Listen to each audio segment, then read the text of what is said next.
넬의 아들 아브넬과 사울의 아들 이스보셋의 신복들은 마하나임에서 나와 기브온에 이르고, 스루야의 아들 요압과 다윗의 신복들도 나와 기브온 못가에서 그들을 만나 함께 앉으니 이는 못 이쪽이요 그는 못 저쪽이라.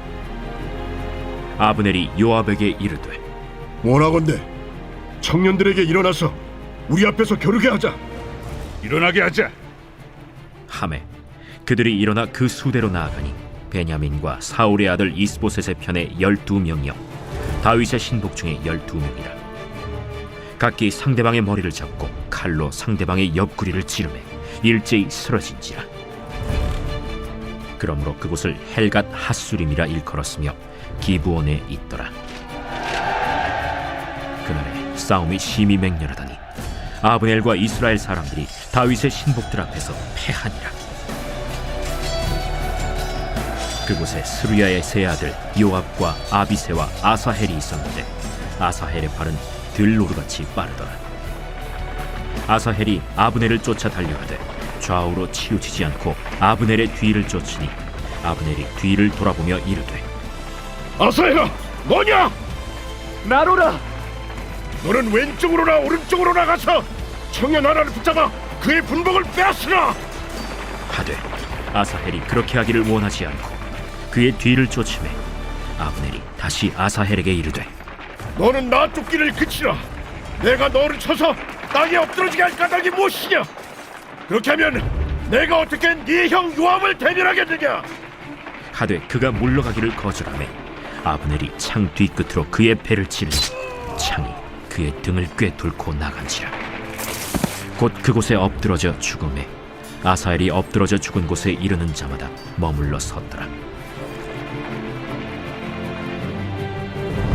요압과 아비새가 아브넬의 뒤를 쫓아 기브온 거친 땅의 길가 기아 맞은 쪽 암마산에 이를 때에 해가 지었고, 베냐민 족속은 함께 모여 아브넬을 따라 한 무리를 이루고 작은 산 꼭대기에 섰더라. 아브넬이 요압에게 외쳐 이르되, 칼이 영원히 사람을 상하겠느냐? 마침내 참혹한 일이 생길 줄을 알지 못하느냐? 네가 언제 우리에게 그의 형제 쫓기를 그치라 명령하겠느냐? 요압이 이르되, 하나님이 살아계심을 두고 맹세하노니 네가 말하지 아니하였다면 무리가 아침에 각각 다 돌아갔을 것이요 그의 형제를 쫓지 아니하였으리라 하고 요압이 나팔을 불매 온 무리가 머물러 서고 다시는 이스라엘을 쫓아가지 아니하고 다시는 싸우지도 아니하니라. 아브넬과 그의 부하들이 밤새도록 걸어서 아라바를 지나 요단을 건너 비드론 온 땅을 지나 마하나임에 이르니라. 요압이 아브넬 쫓기를 그치고 돌아와 무리를 다 모으니 다윗의 신복 중에 19명과 아사헬이 없어졌으나 다윗의 신복들이 베냐민과 아브넬에게 속한 자들을 쳐서 360명을 죽였더라. 무리가 아사헬을 들어올려 베들레헴에 있는 그의 조상 묘에 장사하고 요압과 그의 부하들이 밤새도록 걸어서 헤브론에 이른 때 날이 밝았더라.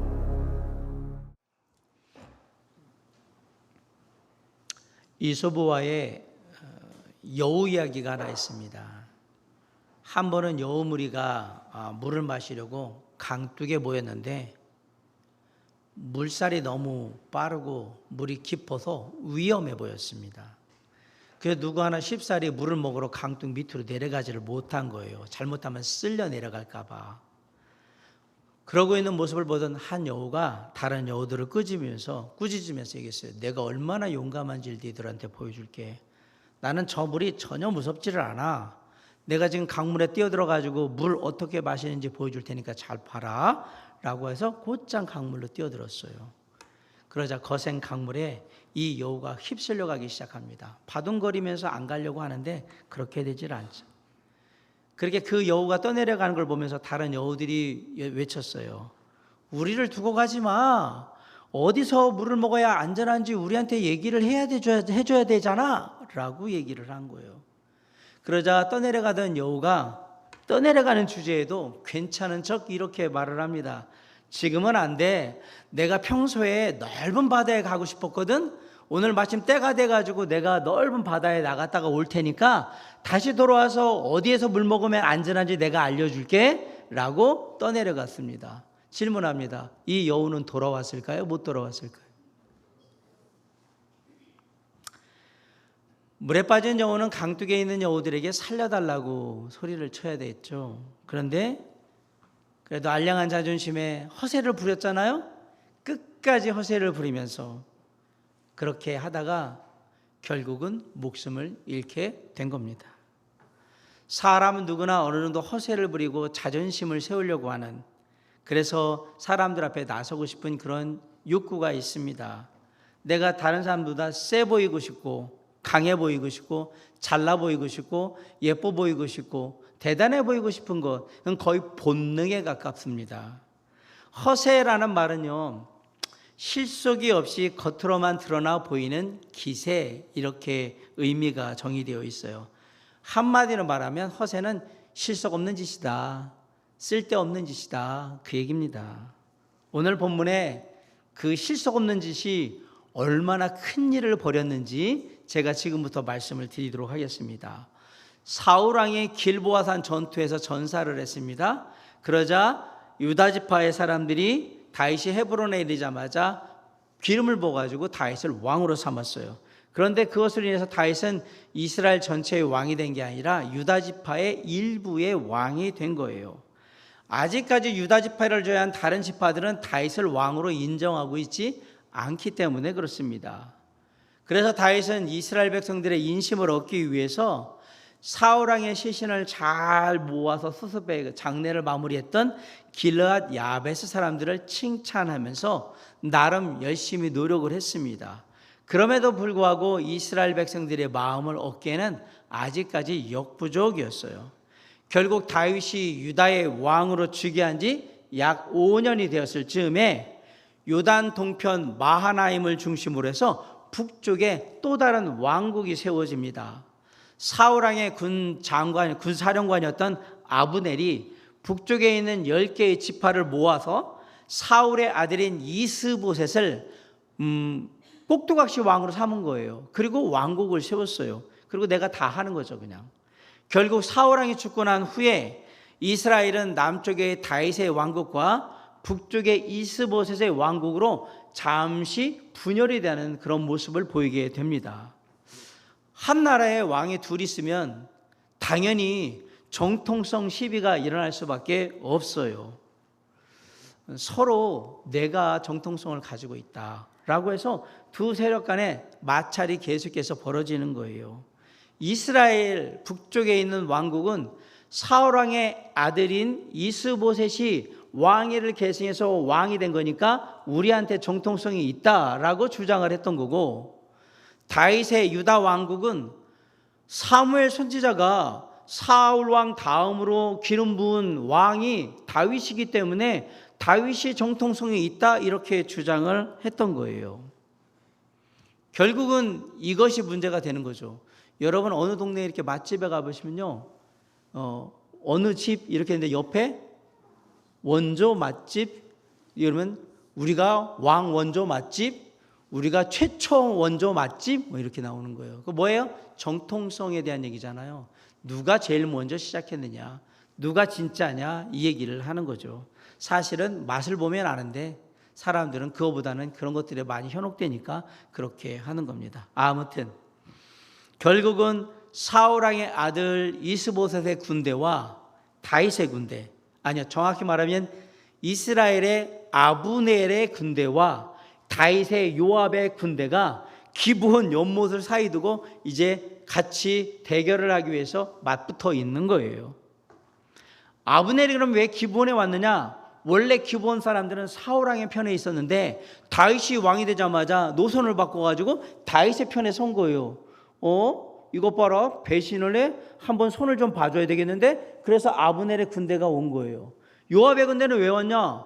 다윗 왕을 따르는 백성들을 우리가 지켜야지. 그런 명분으로 같이 딱 붙어 있는 겁니다. 12절 13절 한번 읽어볼까요? 자, 시작.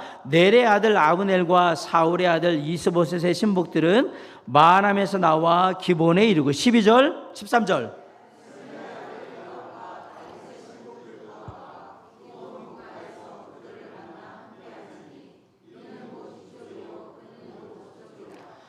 공교롭게도 이 전쟁을 이끌고 있는 사울왕의 군대 장관 아브넬은 사울왕의 사촌입니다. 그리고 다윗의 군대 장관 요압은 다윗의 누이인 수루야의 아들이기 때문에 조카뻘이 됩니다. 조카의 조카. 기브온 연못가에서 아브넬과 요압은 자존심을 건 이제 한판 승부를 해야 하는 겁니다. 아브넬이 제안을 한 거예요. 우리 양측을 대표하는 용사들 12명씩 뽑아가지고 우리 무술시합을 해가지고 싸우지 말고 이걸로 승부를 겨루자.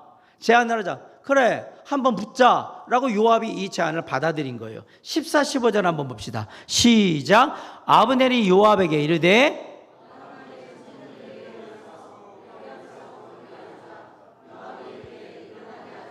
(15절)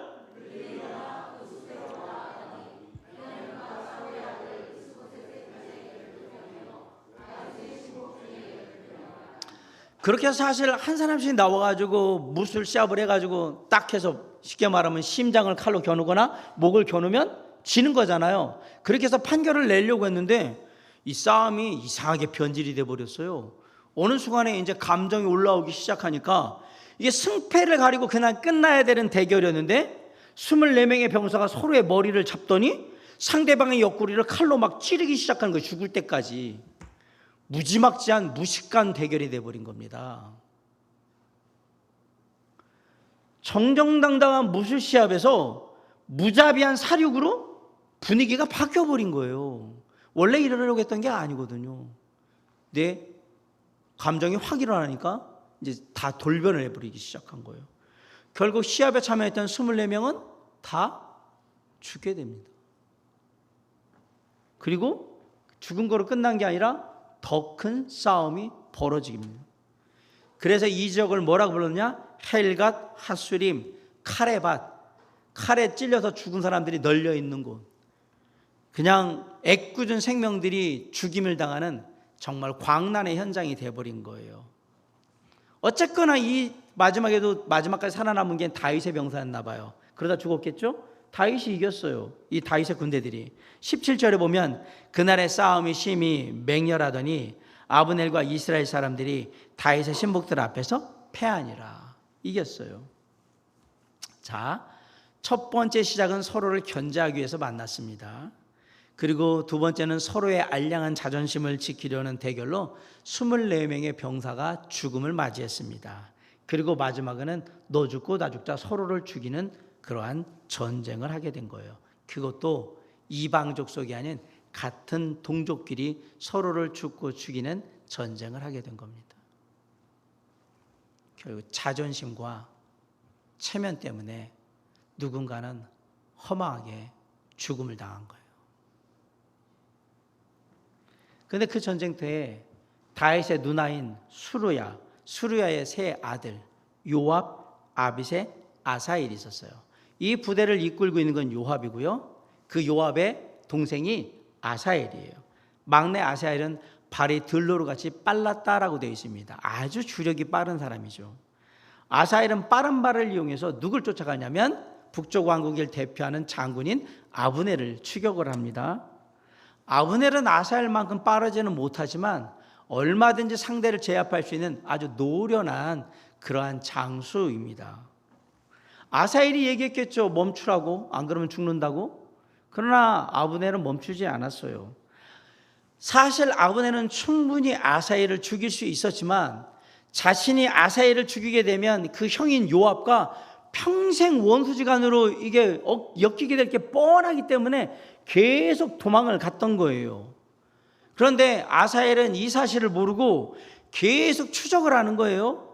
아브넬은 쫓아오지 말라고 경고했어요. 너 그냥 다른 내 병사들 아무나 잡아서 죽이고 그걸로 공세하고 나 따라오지 말라고 계속 경고를 했단 말이에요. 그럼에도 불구하고 멈추질 않습니다. 19절에 보면 아사엘이 좌우로 치우치지 않고 아브넬을 추격했다라고 기록을 하고 있어. 이 말은 지금 전쟁에 이기고 지고는 난 상관없고 내가 너를 잡아가지고 내 명예를 높이고 내가 큰 공을 세우리라. 아브넬 너만 죽이면 내가 짱이야. 이걸 하고 싶은 거예요. 그래서 아브넬만 쫓아갔던 거예요. 욕심을 부릴 만한 실력도 준비도 되어 있지 않으면서 무작정 달려든 겁니다. 그런 잘못된 욕심으로 뒤쫓아갔던 아사엘은 어떻게 됐습니까? 결국 아브넬의 창 뒤끝에 찔려가지고 죽습니다. 23절 있습니다. 시작. 그가 물러가기를 거절하매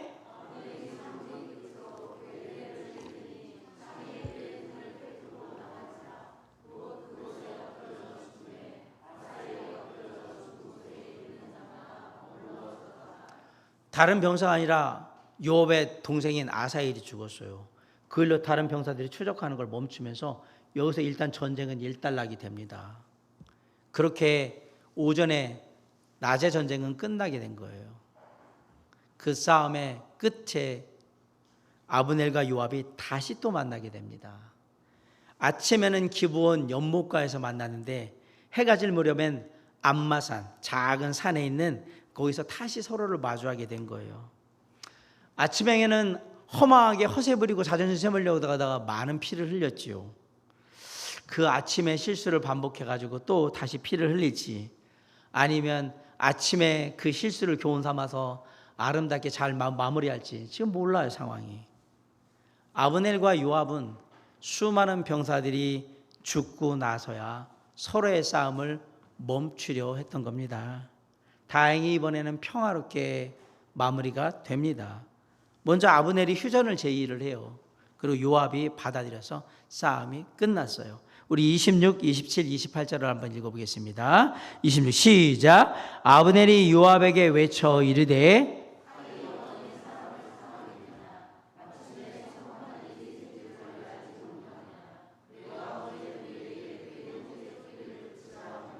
27절.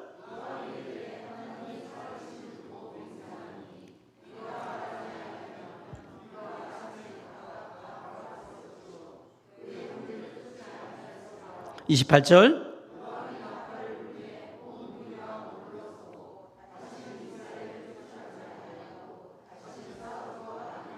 네. 26절 아브넬이 얘기하는 거예요. 우리가 어떻게 동족끼리 그렇게 싸운 일을 하고 너 그만하라는 얘기를 안 해. 그랬더니 요압이 내가 그 얘기 안 했으면 너희들 벌써 죽었어. 내가 얘기했잖아. 이제 그만하자. 그리고 마지막에 나팔을 불고 헤어졌다. 각자 처소로 돌아갔다. 싸움을 멈췄어요. 근데 이미 참혹한 일이 벌어지고 난 후에요. 후회가 되죠. 이미 때늦은 후회입니다. 애초에 아브넬이 요압에게 자존심 긁으면서 싸움을 걸지만 않았어도, 그리고 요압이 자존심 상한다고 싸우지 않고 마음만 지켰어도 이 동족상전의 비극은 벌어지지 않았을 겁니다. 아무도 모르는 병사 380명이 허망하게 죽었습니다. 뭐 때문에? 그 허세와 자존심 때문에 죽었어요. 30절 31절 한번 보세요. 시작. 요압이 아브넬 쫓기를 그치고 돌아와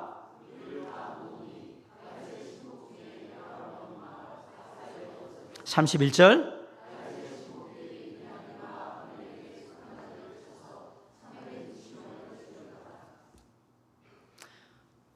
다윗 편에서는 20명이 죽었고요. 여기 아브넬 편에서는 360명이 죽었습니다. 이미 엎질러진 물이고요. 떠나버린 버스입니다. 못 잡습니다. 이렇게 얘기할 수 있죠. 요압의 군사들은 불과 20명만 희생됐고 이 아브넬의 군대에서 군사들이 360명 죽었으니까 우리가 18배 승리한 거다. 그렇게 숫자상으로는 얘기할 수 있어요. 하지만 사람의 생명은 숫자로 얘기할 수 있는 가치가 아닙니다. 이 전쟁은 승자는 없고 모두 패자만 되는 그런 전쟁이었던 거예요. 뭐 때문에? 알량한 자존심과 허세 때문에 모두가 패자가 된 거예요. 여기에는 군사들은 한 사람 한 사람이 사랑하는 가족들이 있는 사람들이고요. 하나님의 형상으로 지음받은 존귀한 존재들입니다.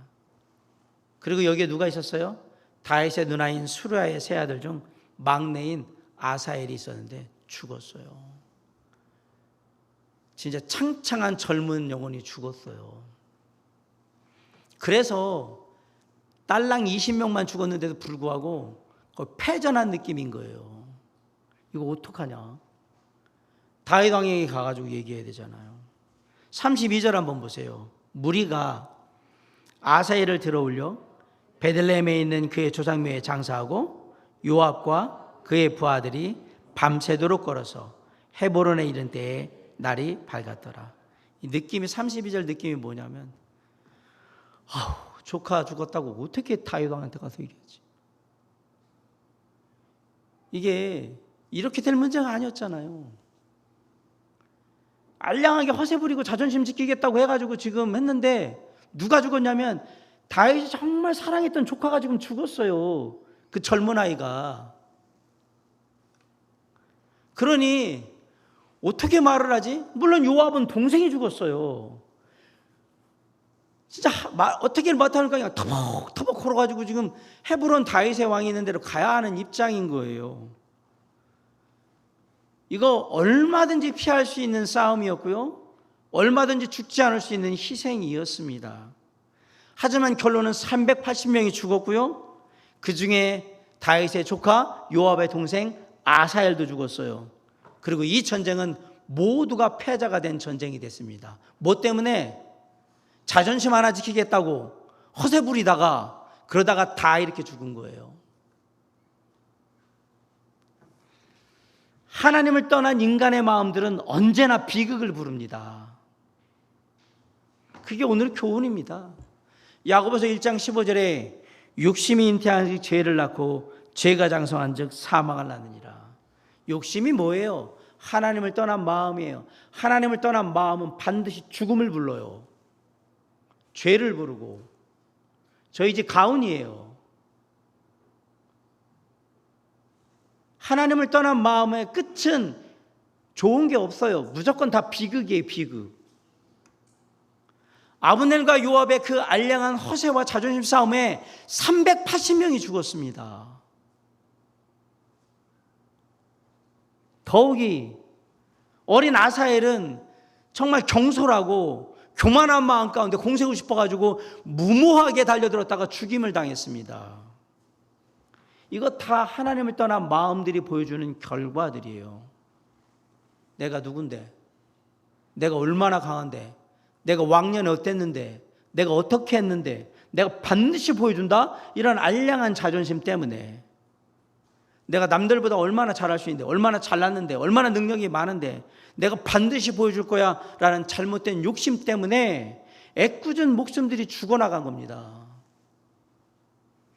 이 얼마나 얼빠진 싸움이며 이 얼마나 얼빠진 살인 행위예요. 이게 뭐 때문에 일어났냐고요?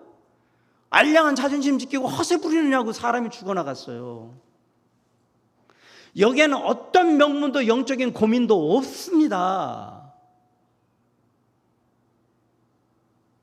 단지 알량한 자존심, 허세, 내 기분 상하겠다, 그래 가만 안 둔다, 이런 감정 싸움, 이 권력에 대한 욕심, 이런 것 때문에 이런 일이 벌어진 거예요.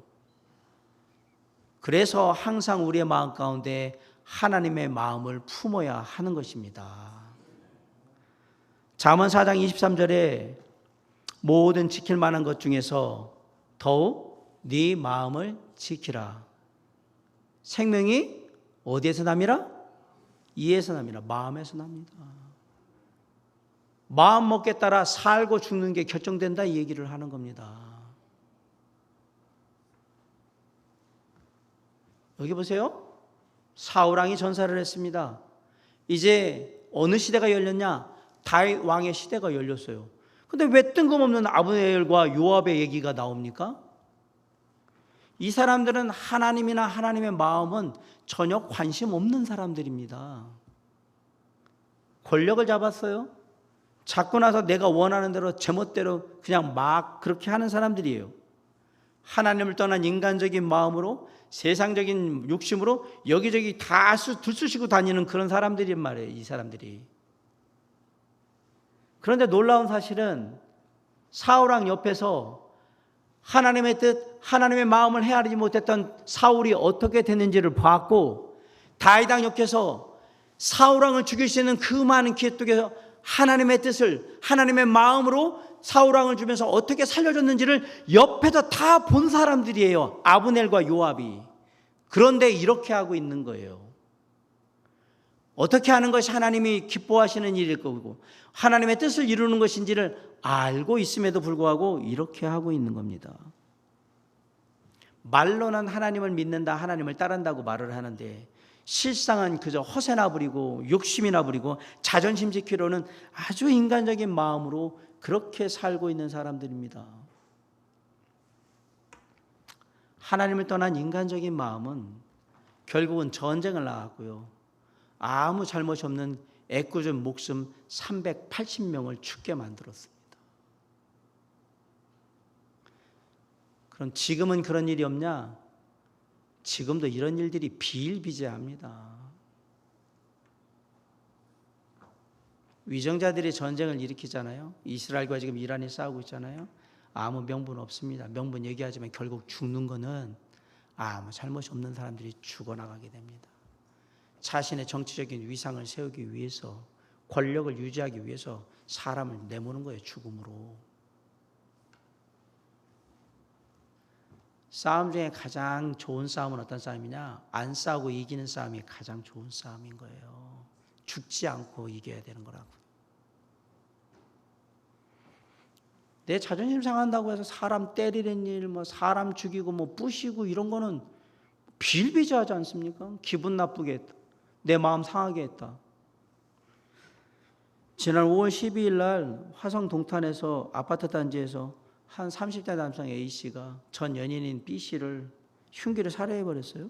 그리고 자기는 자택으로 집으로 돌아가가지고 스스로 자살을 했어요. 제가 부탁드립니다. 2024년 3월에도 교제 중인 여자친구를 살해를 하고 그 여자친구 집에 가서 또 여자친구 어머니를 갖다가 또 아주 심하게 상해를 일으킨 일이 있었습니다. 작년 한 해만 데이트 폭력으로 건수만 2만 5천 건이 신고가 됐는데 그래서 잡혀간 사람만 4천 명이에요. 그 이유가 뭡니까? 내가 시키는 대로 안 하고 기분 나빠가지고 때렸다? 내가 계속 얘기하는데 내 말 안 들어서 죽였다? 자존심 상하게 나한테 말하고 내 앞에서 막 그렇게 나를 모욕하고 무례하게 행동해가지고 내가 죽여버렸다. 얼마나 많습니까? 어떤 사람들은 또 자기 잘난 맛 보이고 그냥 어디를 뛰어내리든지 차 있는 데를 가든지 물에 뛰어내리고 별짓을 다 하잖아요. 그러다 죽는 사람들이 얼마나 많은지 아십니까? 진짜 험하게 멍에 죽는 사람들 세상에 진짜 많아요. 허세 부리면서 자기 막 내세우고 그러다가 다 이게 뭐가 문제입니까? 다 하나님 떠난 마음에 자기 잘난 맛에 살다가 다 이렇게 되는 거예요. 그리고 자기 감정을 주체하지 못해가지고 다 이렇게 되는 거예요. 대부분의 사람들은 다 그냥 자기 마음대로 하길 원해요.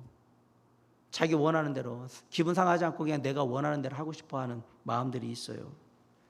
하나님의 사람들도 마찬가지일 경우가 많아요. 하나님이 무엇을 원하시는지, 그거보다는 내 기분이 뭘 해야 좋을지 이거에 더 신경 써버리는 거예요. 하나님이 어떻게 하길 원하시는지 보다는 내가 그럴 때 할 수 있는 게 뭘까를 생각하고 그러다 보면 내가 원하는 거 내가 할 수 있으니까 내가 해버리지 이렇게 되는 거죠. 하나님이 빠져버리는 거예요. 하나님이 떠난 인간의 마음은 비극을 부릅니다. 다 내 마음대로. 재미삼아서 때로는 해보고 때로는 장난 삼아서. 제가 학교 다닐 때 고등학교 때 한 친구가 옛날에 여러분들 아시지만 책상에 올라갔을 때 책상을 이렇게 확 흔들어 버렸던 경우가 있어요. 애가 올라갔는데 올라간 것도 문제지만 올라간 거 이게 책상을 이렇게 뒤집어 버렸어요. 다행히 앞으로 떨어져 가지고 해가지고 여기가 다치기만 했는데 그런 장난들 많이 치잖아요. 학생들이 의자를 빼버리거나 의자 빼면 평생 불구로 살 수도 있습니다. 잘못 떨어지면. 왜 했냐? 그냥 재미삼아서요. 저 녀석 꼴 보기 싫어서요. 그냥 한번 놀래켜 주려고요. 잘못하면 사람이 죽어요. 잘못하면 사람이 평생을 장애로 살아야 돼요. 잘못하면 한 집안이 풍비박산이 납니다. 뭐 때문에 그런 거예요? 자존심, 알량한 허세, 그리고 그냥 내 재미 삼아서 내 감정 기분 상한다고 그런 짓들을 하고 있는 거예요.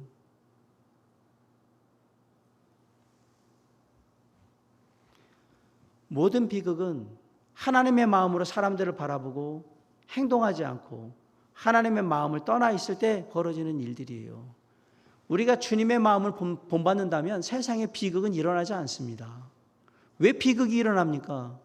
주님의 마음으로 우리가 그것들을 하는데, 사람들을 바라보고 배려하고 살피고 사랑하는데 무슨 문제가 나겠습니까? 더 좋아지고 행복하고 아름답고 기쁘겠죠.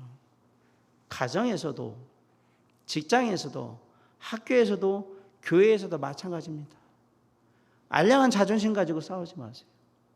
허세 부리지 마세요. 그리고 욕심내지 마세요. 여기는 그런 곳이 아닙니다. 우리는 주님의 마음을 닮아가는 것이지 하나님의 마음을 떠난 인간적인 마음을 펼치는 곳이 우리의 가정이거나 우리의 교회거나 일터, 그런 곳이 되어서는 안 된다라고 주님은 우리에게 말씀하시는 거예요. 380명이 죽었습니다. 알량한 자존심에 허세 부리다가. 하나님의 마음이 어떤 마음인지를 우리가 잘 알아야 합니다. 예레미야 17장 9절에 만물보다 거짓되고 심히 부패한 것은 뭐다? 마음이라고 했어요. 이 마음, 디모데전서 6장 5절에 마음이 부패해지고 진리를 잃어버려 경건을 이익의 방도로 생각하는 자들의 다툼이 일어나니라. 마음이 부패하면 진리를 잃어버려요. 하나님의 말씀엔 관심이 없어요. 그럼 이들이 결국 마지막에 하는 건 뭐냐? 싸워요. 다툼이 일어나게 돼 있어요. 바꿔 얘기하면 하나님을 떠난 마음은 반드시 무엇이 일어난다? 다툼이 일어나게 되어 있어요.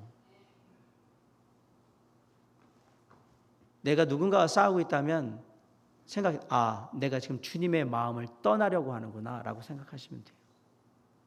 내 안에 계신 주님, 그분의 마음을 본받지 못하고 내가 이 마음을 지금 뒤로 하고 있구나.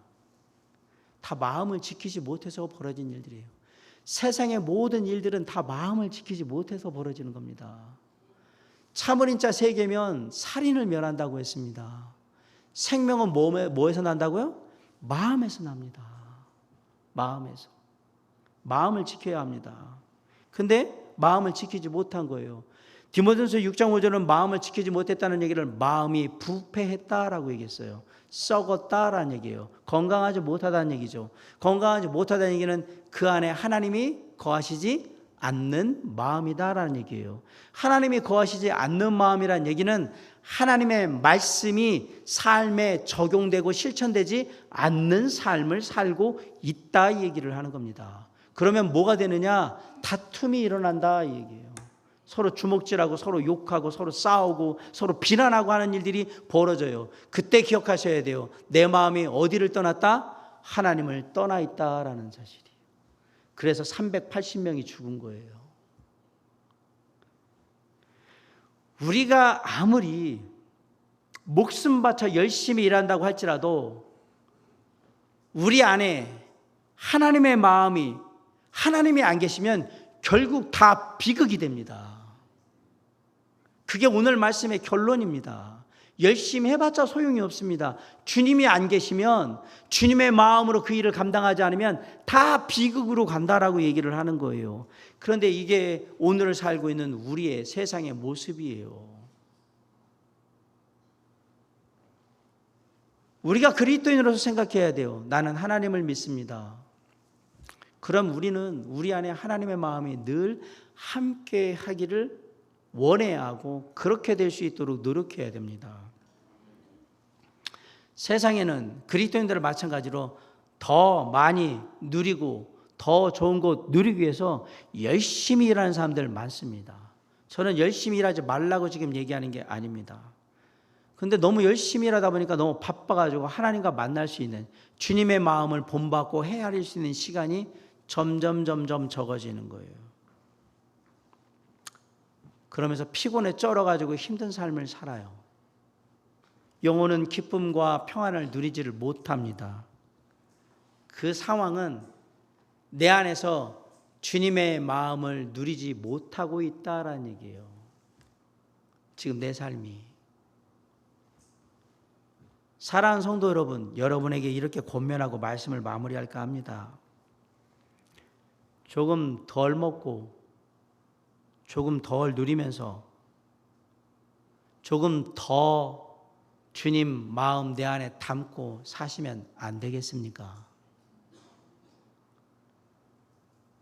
하나님의 마음으로 있는 것에 그냥 자족하고 주님과 함께하는 것으로 안식을 얻으며 그렇게 사시면 안 되겠습니까?